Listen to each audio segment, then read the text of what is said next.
नमस्कार दोस्तों, एक नया वीडियो लेके आया हूँ मैं। और जैसे आप परिचित हो, मैं डॉक्टर राजेश कुमार मीणा। और आपको मैं अभी एक पेपर सॉल्व करवा रहा हूँ जो लेटेस्ट में जनवरी 2025 में कॉलेज व्याख्याता का हुआ था। और उस पेपर में क्या है, पूरा पेपर दिखाऊंगा। लंबा वीडियो बनेगा, थोड़ा सा ध्यान रख लेना। तो मेरे पास में ये पेपर आप देख सकते हो, आप इसी तरीके से तो देखो आप। अब इसमें दोस्तों पहला जो क्वेश्चन आया है, इसमें पहला क्वेश्चन आया है कि निम्न में से कौन चालुक्यकालीन ग्रामीण शासक के प्रभारी अधिकारी थे। तो इसमें ना शासन के प्रभारी अधिकारी बता रहे थे। देशभोजक नहीं थे, नट्टुकोण नहीं थे, नीलकत्तकार नहीं था, महाजन थे। और इसका राइट आंसर महाजन है।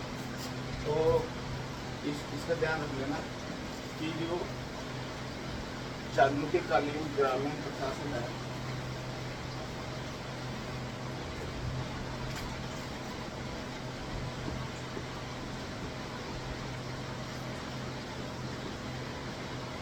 ग्रामीण प्रशासन की जो इकाई होती है ना, इसको महाजन बोलते हैं, महाजन।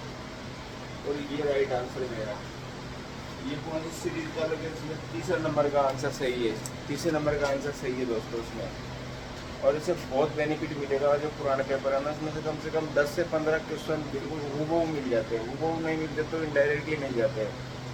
तो मेरा फोकस रहेगा पहले पेपर उसके बाद में कंप्लीट कोर्स करवाया जाएगा। इसमें कोई पेड प्रमोशन आपको कोई पैसे नहीं दिए जाएंगे। मेरा एक यूट्यूब चैनल भी है डॉक्टर राजेश कुमार मीणा के नाम से, तो आप उसमें भी आप वीडियो देख सकते हो। और आपको कोई चीज़ समझ नहीं आई तो उसको कमेंट करके आप पूछ भी सकते हो। दूसरा क्वेश्चन आया, निम्न में से आप देख सकते हो, पढ़ सकते हो, निम्न में से किस युद्ध के उपरांत संपूर्ण पल्लव राज्य चोल साम्राज्य में विलीन हो गया। तो मतलब ये बोल रहा है कि किस युद्ध के बाद पल्लव साम्राज्य चोल साम्राज्य विलीन हो गया। तो इसमें ये है तोड़ई नाड का युद्ध। ये है तोड़ई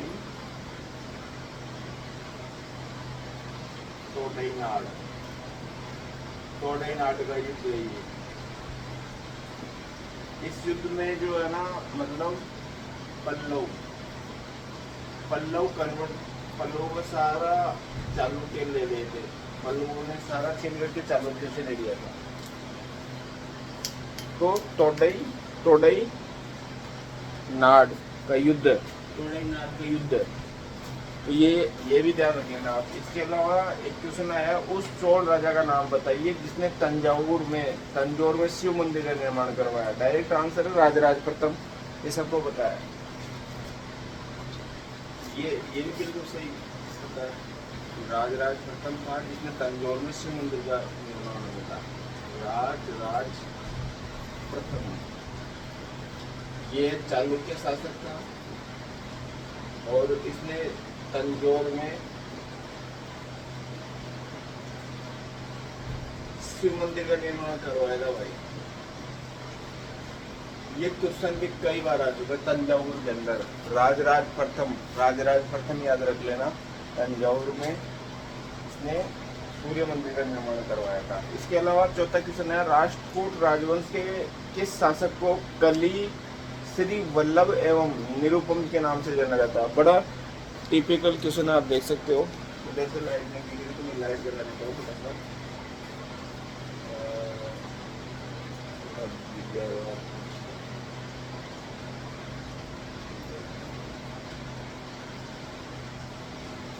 अब तो दिख ही जाएगा, देख लो आप। इसमें लिखा है कि राष्ट्रकूट राजवंश के किस शासक को कली श्री वल्लभ एवं निरुपम के नाम से जाना जाता था। तो उसका आंसर है दुरुधरावर्ष। सही है, ये मैंने देख लिया किताब से। और इसका आंसर है दुरुधरावंश।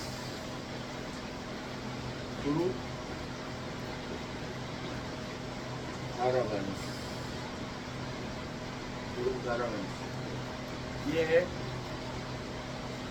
ये राष्ट्रकूट राजा था।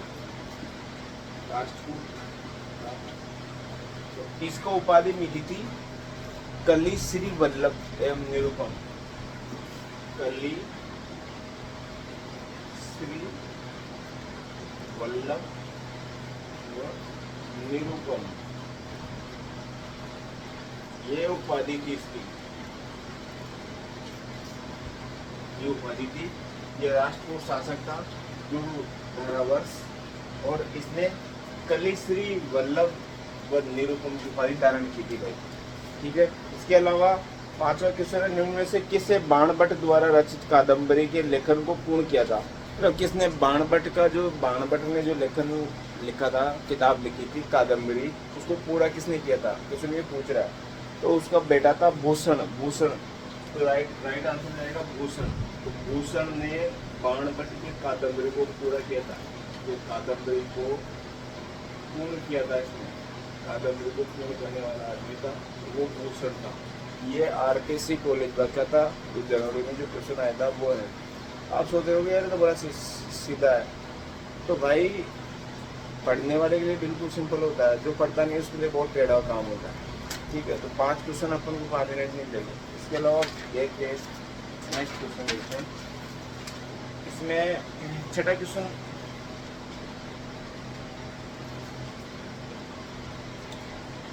आया पूर्व मध्यकाल में कुल्लेवाप वो पाठक निम्न में से किसकी मापक की इकाई थी। कुल्लेवाप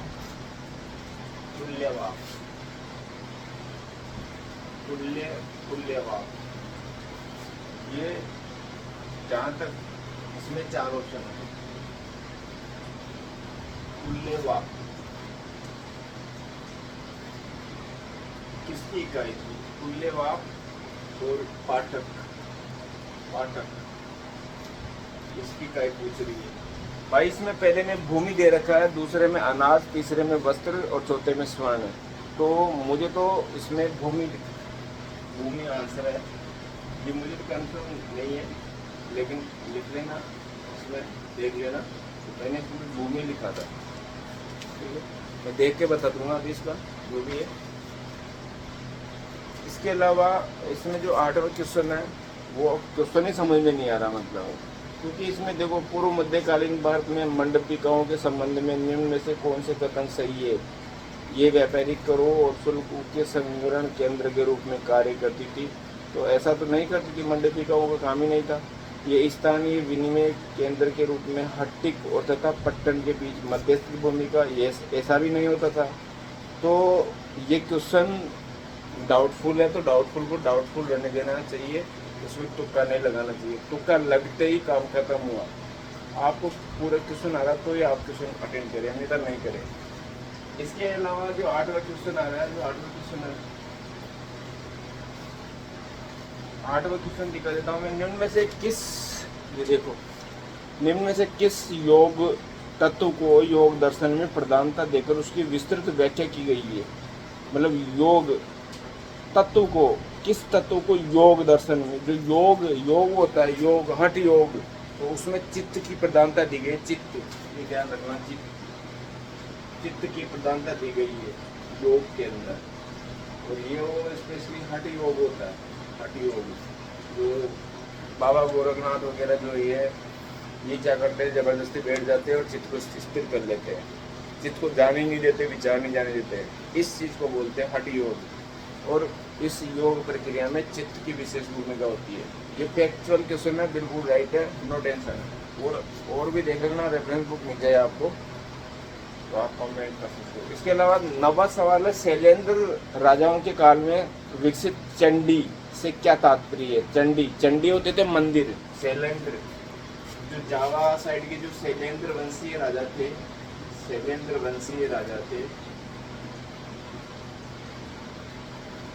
ये चंडी जो होता था वो मंदिर से होता था। चंडी का मतलब उनका मंदिर होता था।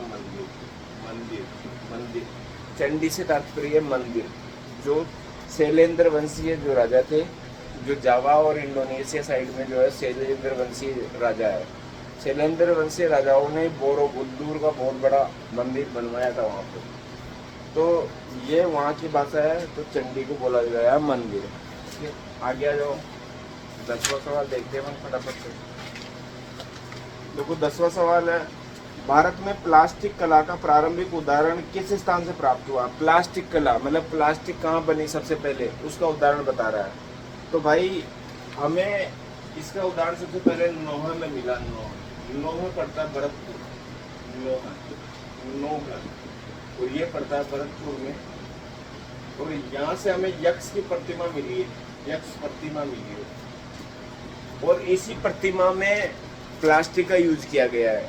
तो सबसे पहला जो बाकी और भाई चार ऑप्शन भी है, हम एक ही ऑप्शन नहीं देखेंगे, चार ऑप्शन भी देखेंगे। भाई कई कई बार क्या होता है कि सवाल ऑप्शन से सॉल्व होता है कि ये नहीं हो सकता, ये नहीं हो सकता, ये नहीं हो सकता, फिर ये नहीं हो सकता, फिर ये होगा ऐसे ही, ठीक है।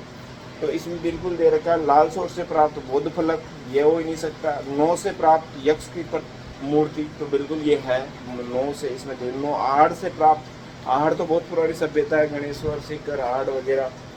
रेड निवाई, इसको राजस्थान में टाटा नगर बोलते हैं, ये मौर्यकालीन साम्राज्य 3री शताब्दी के काल के। तब कहाँ प्लास्टिक, तो सीधी सी बात है, यक्ष की प्रतिमा जो नवग्रह से मिली है, यहाँ से हमें प्लास्टिक के प्रमाण के प्रथम प्रमाण मिलते हैं। इसके अलावा देखते हैं 11वां सवाल है, मुल्तान तथा उच्च के राज्यपाल नासिरुद्दीन कुबेजा के समय चचनामा का फारसी में अनुवाद करने वाले व्यक्ति का नाम बताइए। ये देख लो आप अच्छी तरीके से, दिख रहा होगा। चचनामा का फारसी, जो मतलब मुल्तान और उच्च का राज्यपाल था नासिरुद्दीन कुबेजा, पता है ना, कुबेजा और ताजुद्दीन एल्दोज और मोहम्मद गोरी, ये 3 थे ना। तो मोहम्मद गोरी का शासन भारत पे था, तो गोरी मरने के बाद में उसने जो संभाला दिया शासन कुतुबुद्दीन ऐबक को। लेकिन कुतुबुद्दीन ऐबक का प्रतिद्वंदी था कुबेजा, नासिरुद्दीन कुबेजा, जो बाद में उसका दामाद बन गया था। तो सवाल ये नहीं है, सवाल ये है कि उस समय चचनामा ग्रंथ का फारसी में अनुवाद किसने किया था? तो उसका आंसर है अबू बकर कूफी के द्वारा। कूफी, मैंने कूफी के याद से याद कर रखा है, इसका पूरा नाम तो ये है, इसका पूरा नाम लिख के बता देता हूँ। मोहम्मद अली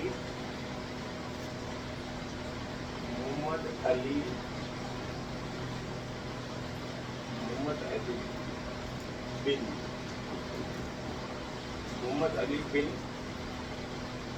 अबू बकर कूफी, अबू बकर कूफी, ये था। तो इसने जो चचनामा को इसने फारसी में अनुवाद किया था, फारसी में। वैसे मैं पता है चचनामा जो ग्रंथ है वो अरबी भाषा का है, ये चचनामा जो ग्रंथ है ये अरबी भाषा का है, और इसको फारसी में सबसे पहले जो अनुवादित करने वाला जो आदमी था वो कूफी था, मोहम्मद अली बिन अबू बकर कूफी। और ये मतलब नासिरुद्दीन कुबेजा के समय उसके दरबार में था, और इसको आदेशित किया गया था कि भाई इस चचनामा ग्रंथ का जो है फारसी में अनुवाद कर, इसने अनुवाद किया था। ये क्वेश्चन नंबर 11 था, 11 मिनट भी नहीं लगे। देखो जिसको सवाल आता है ना उसके लिए जरूर बता रहा हूँ मैं।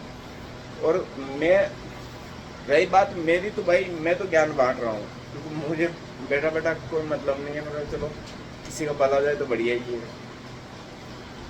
वरना मेरे साथ ही चला जाएगा ये ज्ञान भी।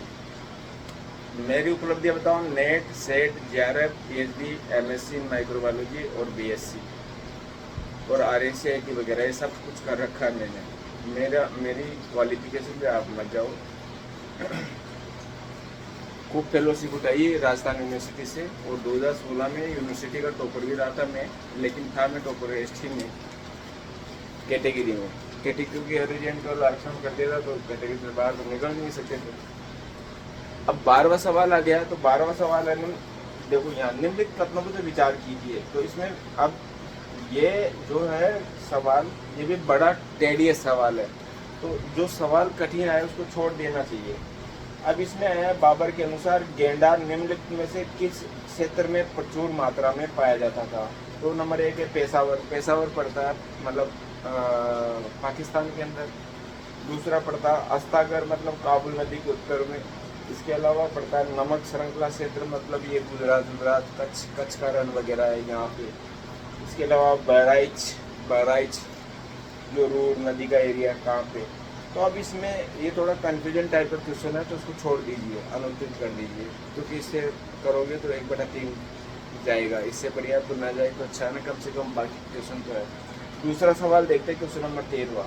इसमें क्वेश्चन आया, ललित विस्तार के अनुसार निम्न में से किस स्थान पर गौतम बुद्ध ने शिल्प विद्या का ज्ञान प्राप्त किया था। शिल्प विद्या होती है शिल्प, शिल्प का मतलब है कारीगरी। तो गौतम बुद्ध ने किस स्थान पर शिल्प विद्या का ज्ञान लिया था, तो ऐसी बात बता रहा है वो। तो इसने भाई यहाँ पर इसका राइट आंसर किया कपिल वस्तु। कपिल वस्तु वो जो था गौतम बुद्ध, वो खुद ही तो कपिल वस्तु का था। महात्मा गौतम बुद्ध थे, जिसके बाप शुद्धोधन महामाया थी, और वो कपिल वस्तु का था। और कपिल वस्तु में उसे जो शिल्प विद्या दी गई थी, शिल्प विद्या का ज्ञान उसको वहीं प्राप्त हुआ था, शिल्प विद्या। तो इसका आंसर गया कपिल वस्तु। ठीक है, इसके अलावा हम 14वां सवाल देखते हैं फटाफट से।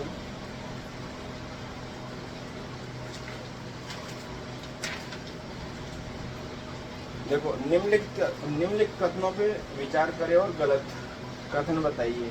तो देखो, ऐबक जनजाति जिसका तुर्की भाषा में अर्थ होता है चंद्रमा का स्वामी, बिल्कुल ये सही है। ऐबक जनजाति का तुर्की भाषा में जो अर्थ होता है वो चंद्रमा का स्वामी होता है। कुतुबुद्दीन ऐबक जो लिखा है ना, उसका मतलब ही ये है चंद्रमा का स्वामी, ऐबक का मतलब। दूसरा, कुतुबुद्दीन ऐबक का विवाह ताजुद्दीन एल्दोज के पत्री से हुआ था। अभी भी मैंने बताया था कि जो ताजुद्दीन एल्दोज था, जो सिंध का शासक था, वो प्रतिद्वंदी था, लेकिन बाद में उसने अपनी पुत्री का विवाह कुतुबुद्दीन ऐबक से किया और उसका दामाद बन गया। ठीक है, तो ये भी सही है। इसके अलावा चौथा सवाल है, कुतुबुद्दीन ऐबक ने अपनी पुत्री का विवाह नासिरुद्दीन कुबेचा से किया। तो इसने ये भी सही है कि कुतुबुद्दीन ऐबक ने जो अपनी पुत्री का विवाह नासिरुद्दीन कुबेचा से किया था। ठीक है, तो एल्दोज की पुत्री से तो कुतुबुद्दीन ऐबक ने खुद ने विवाह किया, और खुद की पुत्री का विवाह जो है नासिरुद्दीन कुबेचा से कर दिया। तो इसमें मतलब गलत कथन बताओ। तो मतलब इसमें जो है ना, यानी कि तीनों सही है और चौथा गलत है। कुतुबुद्दीन ऐबक ने अपनी पुत्री का विवाह कुबेचा से नहीं किया था, तो इसमें चौथा वाला गलत है। ठीक है, बाकी तीन सही है। जब तीन सही है, चंद्रमा का स्वामी होता है, तो कुतुबुद्दीन ऐबक का विवाह ताजुद्दीन एल्दुत से हुआ था, बिल्कुल सही है। कुतुबुद्दीन ऐबक ने अपनी पुत्री का विवाह इल्तुतमिश से किया था, बिल्कुल इल्तुतमिश से किया था। इल्तुतमिश और तो मतलब ये वाला गलत है, चौथा वाला सवाल गलत है। चौथा वाला सवाल गलत है, चौथा सवाल गलत है, तो इसमें अपन चौथा राय करेंगे। आप आ जाते हैं 15वें सवाल पे। अब ये सीरीज कौन सी सीरीज देख लेना भाई आपको। 15 सवाल है, निम्न में से किस सुल्तान ने सर्वप्रथम सैनिकों को दी गई एकताओं की अवधि के विषय में जांच करवाई थी। क्योंकि भाई एकता प्रणाली सबसे पहले जो लगाई थी, एकता प्रणाली लगाने वाला था मोहम्मद गोरी था। उसने एकता प्रथा चालू करी थी, और वो इक्तेदार बनाता था, मतलब एकता प्रदान करता था सैनिकों को। भूमि मतलब नगदी की बजाय एकता दान करता था। तो एकता प्रणाली बनाने वाला था तो मोहम्मद गोरी। अब मोहम्मद गोरी के बाद में क्या हुआ, रजिया सुल्तान बनी। रजिया सुल्तान के बाद में जो है ना, शासक बना था बलबन। तो भाई बलबन ने इसकी जांच करवाई थी। बलबन ने जो है ना, जो एकता, इसकी जांच करवाई थी। एकता की जांच। एकता क्या होती है, स्थानांतरणीय भूभाग का राजस्व आवंटन व्यवस्था होती है, जो सैनिकों को उसकी सेवा के बदले दी जाती है। मतलब एकता स्थानांतरणीय भूभाग का आवंटन का वो क्षेत्र होता है जो सैनिक को उस सेवा के बदले दिया जाता है। ठीक है, तो इस एकताओं की जांच करवाई थी सबसे पहले बलबन ने। ठीक है, अब इसके अलावा 16वां सवाल है, बलबन की मृत्यु के समय जलालुद्दीन खलजी किस प्रांत का इक्तेदार था। जलालुद्दीन खलजी का नाम जानते ही, वो जो अलाउद्दीन खलजी का जो चाचा था, वो समाना में था। कहाँ पे था, समाना ये पंजाब साइड में है। समाना में था। यहाँ का वो क्या था, इक्तेदार था ये। और वो कौन था, जलालुद्दीन खलजी।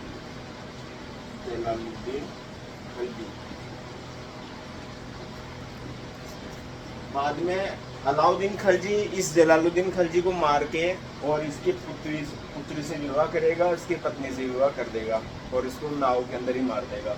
लेकिन फिलहाल क्वेश्चन ये पूछा जा रहा है कि बलबन की मृत्यु के समय जलालुद्दीन खिलजी किस प्रांत का इक्तेदार था? तो राइट आंसर है समाना। और ये समाना सनम ये पंजाब साइड में, मतलब अभी वर्तमान पाकिस्तान की बॉर्डर की साइड में। अब देखो 17वां सवाल है, मुगल हरम का विस्तार से वर्णन किस रचना में? हरम हरम हरम का मतलब होता है दोस्तों वेश्याखाना। हरम का मतलब होता है वेश्याखाना। तो ये कहा कि हरम का विस्तार से वर्णन किसने किया? विस्तार से जो वर्णन करने वाला जो आदमी था वो कौन था? ये सवाल पूछा गया है इसमें।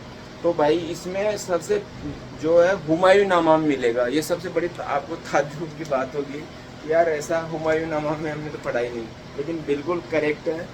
हरम के विषय में हुमायूं नामा में मिलेगा। और इसका लेखिका थी गुलबदन बेगम थी। तो मतलब आधा पार्ट तो गुलबदन बेगम ने लिखा था, आधा पार्ट खुद हुमायूं ने लिखा था, लेकिन इसमें हरम के विषय में पूरी जानकारी दे रखी थी। कुछ भाग गुलबदन बेगम ने, और जब मोतमिद खान ने मैंने भी लिखा था, मोतमिद खान ने भी लिखा था भाई, गुलबदन बेगम और मोतमिद खान ने।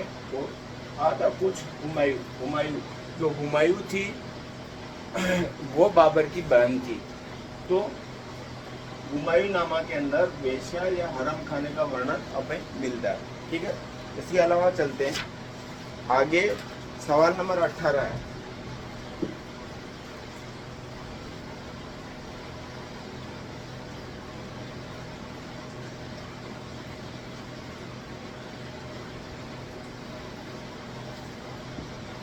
सवाल नंबर आप 18 देख लीजिए। और अगर मेरी इसमें दिख रहा हो तो आप खुद भी पढ़ सकते हो। कैमरा तो बहुत हाई फाई है, लेकिन क्या पता। देखो इब्न बतूता के अनुसार तुगलक तुर्कों को किस जनजाति से संबंधित है? तो भाई इसमें ना डायरेक्ट आंसर है कोरोना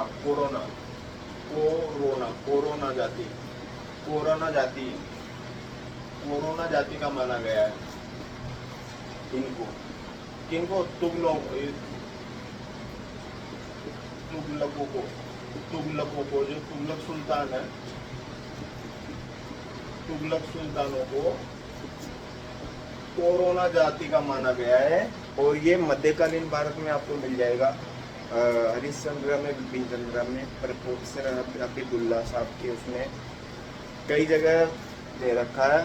और ये तुगलक जो थे ये कोरोना जनजाति से संबंध रखते थे। क्वेश्चन नंबर 19वां, ये भी भाई डाउटफुल में लगा रखा है। गयासुद्दीन तुगलक किस सैन्य अभियान के पश्चात मारा गया?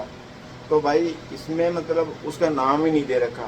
वैसे तो ये 1585 में मारा गया था उधर सिंध साइड में, लेकिन उधर का नाम ही नहीं है। मालवा, तिरूत, गुजरात वगैरह ये तो छोड़ दो। ठीक है, एक बड़ा 3 नंबर बचाओ। क्वेश्चन नंबर 20 देखो, निम्नलिखित में से किसने कहा कि मोहम्मद बिन तुगलक देवगिरी को अपनी राजधानी इसलिए बनाना चाहता था क्योंकि वह साम्राज्य के केंद्र में स्थित थी? ऐसा किसने कहा था? भाई मोहम्मद बिन तुगलक ने अपनी राजधानी चेंज करी थी, दिल्ली से देवगिरी दौलताबाद लेके गया था वो। लेकिन वह ये कह रहा है कि ये किसने कहा था कि मोहम्मद बिन तुगलक देवगिरी को अपनी राजधानी इसलिए बनाना चाहता था क्योंकि ये साम्राज्य के केंद्र में स्थित थी। ये तर्क किसने दिया था? तो भाई ये तर्क दिया था जियाउद्दीन बर्नी ने। और इसकी किताब का नाम है तारीख फिरोजशाही। तो इसका नाम था जियाउद्दीन बर्नी।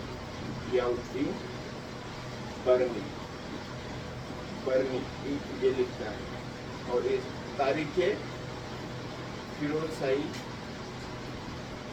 ये किताब भी है। और ये लिखता है, बाकायदा वर्णन करता है जियाउद्दीन बर्नी कि भाई यहाँ पर पूरी दिल्ली इस तरीके से उजाड़ हो गया था कि वहाँ कुत्ता बिल्ली तक नहीं बचा, एक लंगड़े की केवल एक टांग ही जा पहुँच पाई वहाँ पे। इस तरीके से इतना खूंखार आदमी था मोहम्मद बिन तुगलक। ये बात कर रहा है MBT की, मोहम्मद बिन तुगलक। ठीक है, गयासुद्दीन तुगलक के बाद शासक बना था जिसने दिल्ली से दौलताबाद में राजधानी परिवर्तन करी थी। इसे देवगिरी भी बोलते हैं, देवगिरी। ठीक है, तो इसका वर्णन किया था जियाउद्दीन बर्नी। और जियाउद्दीन बर्नी क्या था कि इसका, क्योंकि जियाउद्दीन बर्नी को इसने दंड दिया था, तो जियाउद्दीन बर्नी उसकी किताबें बिल्कुल सही लिखेगा। क्योंकि अगर आपके मेरे से दुश्मनी है तो मेरी तारीफ तो कर नहीं सकते हो आप।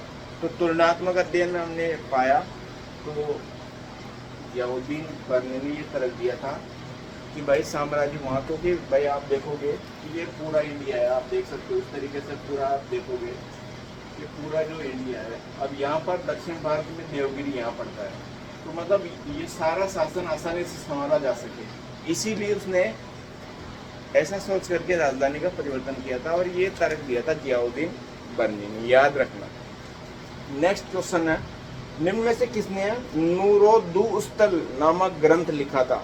तो भाई ये मुझे भी डाउटफुल लगा, इसको छोड़ दिया, क्योंकि छोड़ देने में फ़ायदा है या अनुवृत्त करने में फ़ायदा है। अगर 90 में 100 में से मैं तो 100 कोई नहीं ला सकता, अरे 100 तो छोड़, 50 क्वेश्चन भी बड़ी मुश्किल से ला पाते लोग आप इसमें से। 150 में से 100 कवर हो जाता है तो उसका तो फाइनल सिलेक्शन हो जाता है, लेकिन हमें क्वेश्चंस करना 100 लाना है, लेकिन फिर भी आ जाएंगे 100 में, कह रहा हूँ। अब देखो आगे क्वेश्चन नंबर 22वां देखो, तो 22वां में देखो, अलाउद्दीन खिलजी के उत्तरी भारत के विजय के बाद निम्नलिखित अधिकारियों और उनको सौंपे गए क्षेत्रों में से कौन सा युग्म गलत है? तो गुजरात अलफ खां को सौंपा गया था, बिल्कुल सही है। जालोर उल्लू खां को नहीं सौंपा गया था, बल्कि जालोर को कमालुद्दीन गर्ग को सौंपा गया था, ये ध्यान रख लेना। जालोर, जो जालोर था इसको सौंपा गया था कमालुद्दीन गुर्ग, इसको सौंपा गया था, ये गलत है। और वो गलती पूछ रहा है इसमें से कौन सा गलत है। बाकी आपको पता है सिवाना का भी कमालुद्दीन गुर्ग को सौंपा गया था, बिल्कुल ठीक है। और गुजरात को अलफ खां को सौंप दिया गया था। तो मालवा जो सौंपा गया था आइन उल मुल्क मुल्तानी को सौंपा गया था। तो ठीक है, तो दोस्तों ये ध्यान रखना कि जालोर का जो शासक बनाया गया था वो था कमालुद्दीन गुर्ग। और ध्यान रखना ये जो है ना सिवाना का भी इसी को बनाया गया था शासक, कमालुद्दीन गुर्ग को। और रणथंभौर का तो पता है उलूग खां को, रणथंभौर का जो ग्रुप दिया था उसने उलूग खां को दिया था, उलूग खां को वहाँ पे संस्थान बनाया था। और चित्तौड़गढ़ जो चित्तौड़ था, चित्तौड़ तो खुद के बेटों को दिया था, उसका नाम रखा था खिजराबाद। क्या नाम रखा था? खिजराबाद। खिजर का उसके बेटे का नाम था, तो बाद में उसका नाम खिजराबाद रख दिया गया था। तो ये छोटी छोटी चीज़ें याद रखना, और छोटी चीज़ ही आती है एग्जाम में, बड़ी चीज़ बिल्कुल भी नहीं आती है मेरे हिसाब से। तो 22वां सवाल आइएगा। 22वें सवाल के बाद में आप चलते हैं आगे। ये देखो अब सवाल ये आ रहा है 23वां, अयंगर प्रणाली के बारे में से कथनों में से पढ़िए। तो अयंगर गांव के सेवक थे और परिवार के एक समूह से बने होते थे। मतलब इनमें से हमें क्या करना है? कूट का चयन करना है। दूसरा, इस प्रणाली की विशेषता ये थी कि विशेष पद धारण करने वाले गांव के सेवकों को भूमि राजस्व का विशेष आवंटन तथा विशिष्ट नगद भुगतान किया जाता था। तो भाई इसमें ना दोनों कथन बिल्कुल सत्य है, क्योंकि अयंगर जो थे वो गांव के सेवक होते थे और परिवार के समूह से बने होते थे। दूसरा, ये शासन प्रणाली की एक विशेषता थी कि विशेष पद धारण करने वाले गांव के सेवक को भूमि का राजस्व का विशेष आवंटन और विशिष्ट नकदी भुगतान दिया जाता था। तो ये दोनों कथन सत्य है, तो इसमें दोनों कथन सत्य आ जाएंगे अयंगर प्रणाली के विषय में। ये दक्षिण भारत का सवाल है अयंगर प्रणाली के विषय। इसके अलावा चलिए 24वां। अब देखो 24वां सवाल है, यहाँ देखो, जौनपुर की स्थापना किस नदी के किनारे फिरोज तुगलक द्वारा की गई थी? तो गोमती नदी। डायरेक्ट ये तो सीधा सवाल है, गोमती जो नदी है वो जौनपुर के किनारे है। ये तो बिल्कुल सिंपल सवाल है। फिरोज तुगलक ने जो है गोमती नदी के किनारे जौनपुर की स्थापना की थी भाई। जौनपुर इत्र के लिए फेमस है, कन्नौज। और ये तो फिरोज तुगलक ने जौनपुर की स्थापना की थी, जौनपुर। और इसका संस्थापक था फिरोज तुगलक। तो गोमती नदी के किनारे इस जौनपुर की स्थापना की थी। ठीक है, ये हो गया, बिल्कुल सिंपल सवाल था ये तो, इसमें तो कोई डाउट था ही नहीं। आगे देखिए, सिकंदर लोदी के बिहार आक्रमण के दौरान बंगाल का शासक कौन था? जब सिकंदर लोदी ने बिहार में आक्रमण किया था उस समय बंगाल का शासक कौन था? तो बंगाल का अलाउद्दीन हुसैन शाह था ना, तो बिल्कुल ये सही है, अलाउद्दीन हुसैन शाह था, अलाउद्दीन हुसैन शाह था, हुसैन शाह, ये बंगाल का शासक था भाई, ये बंगाल का शासक। और बाकायदा इसने निमंत्रण भी दिया था, हाँ, उसको बुलाने के लिए, मतलब बाबर को। अलाउद्दीन जो हुसैन शाह था, जो बंगाल का शासक था। फिर आपको पता है अफगानी और बंगाली सेना के बीच में कागरा का मतलब लड़ाई हुई थी। उस समय तो शेर शाह जो अफगानों की तरफ से लड़ रहा था, लेकिन बाबर ने कहा था उस समय कि ये शेर शाह चालाक लोमड़ी है और मौका मिलते ही जो है ये काम कवड़ा कर देगा। और ऐसा ही हुआ बाद में, जब हुमायूं 1539 के चौसा के युद्ध में हरा दिया हुमायूं को। 1539 के चौसा का जो युद्ध हुआ था उसमें हुमायूं को बाहर निकाल दिया। 1540 में जो कन्नौज का युद्ध हुआ था, दिलगुरान का युद्ध हुआ था, उसमें बेचारे को निर्वासित कर दिया और सत्ता हथिया ली। ठीक है, अलाउद्दीन हुसैन शाह था जब सिकंदर लोदी ने जो है बंगाल पर आक्रमण किया था। 26 वाला सवाल देखो, 1347 से लेकर 1527 तक 180 वर्षों तक चले बहमनी साम्राज्य में कितने शासकों के ने शासन किया? तो भाई ये बड़ा टिपिकल क्वेश्चन है, मैंने भी गिना था इनको, और ये आए थे 18 सवाल। ये 18 शासक हुए थे, कितने हुए थे? 18 शासक। बहमनी साम्राज्य, जो बहमनी साम्राज्य था इसमें टोटल 18 शासक हुए थे बहमनी साम्राज्य। अलाउद्दीन हसन बर्मन शाह के द्वारा बहमनी साम्राज्य की स्थापना की गई थी। अलाउद्दीन हसन बर्मन शाह, इसके द्वारा स्थापना की गई थी। अलाउद्दीन हसन बर्मन शाह के द्वारा इसकी स्थापना की गई थी। इसके भाई 26 सवाल हो गए और ज़्यादा बड़ा वीडियो हो जाएगा। इस वीडियो को यहीं पूर्ण कर देता हूँ। 26 से नेक्स्ट वीडियो सुबह डालूंगा। तब तक के लिए भाई को जय हिंद, जय भारत।